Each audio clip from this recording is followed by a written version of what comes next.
شروع اللہ کے نام سے جو نہایت مہربان اور بے حد رحم والا ہے۔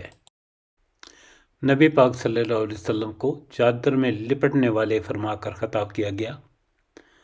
آپ صلی اللہ علیہ وسلم کو قیام اللیل کی ہدایت دی گئی اور تربیت نفس کے پہلو سے اس کی افادیت کو واضح کیا گیا۔ آپ کو مخالفین کی باتوں پر صبر کی تلقین اور ان کے انجام کو بیان کیا گیا۔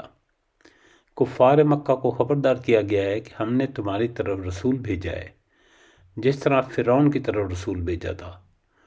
تو فرعون نے جب رسول کی نافرمانی کی تو اس کا کیا انجام ہوا، اور تم کفر کے آخرت کے عذاب سے کس طرح بچ سکو گے۔ آخر میں فرض نمازوں کے اہتمام اور زکوٰۃ کی ادائیگی کی ہدایت کی گئی۔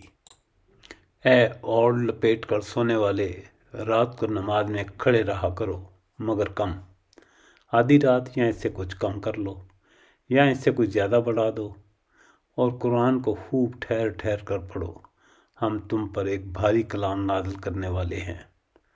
در حقیقت رات کا اٹھنا نفس پر قابو پانے کے لیے بہت کارگر اور قرآن ٹھیک پڑھنے کے لیے زیادہ موزوں ہے۔ دن کے اوقات میں تو تمہارے لیے بہت مصروفیات ہیں۔ اپنے رب کے نام کا ذکر کیا کرو اور سب سے کٹ کر اسی کے ہو رہو۔ وہ مشرق اور مغرب کا مالک ہے، اس کے سوا کوئی خدا نہیں ہے، لہذا اسی کو اپنا وکیل بنا لو۔ اور جو باتیں لوگ بنا رہے ہیں ان پر صبر کرو اور شرافت کے ساتھ ان سے الگ ہو جاؤ۔ ان جھٹلانے والے خوشحال لوگوں سے نپٹنے کا کام تم مجھ پر چھوڑ دو اور انہیں ذرا کچھ دیر اس حالت میں رہنے دو۔ ہمارے پاس ان کے لیے بھاری بھیڑیاں ہیں اور بھڑکتی ہوئی آگ اور حلق میں پھنسنے والا کھانا اور دردناک عذاب۔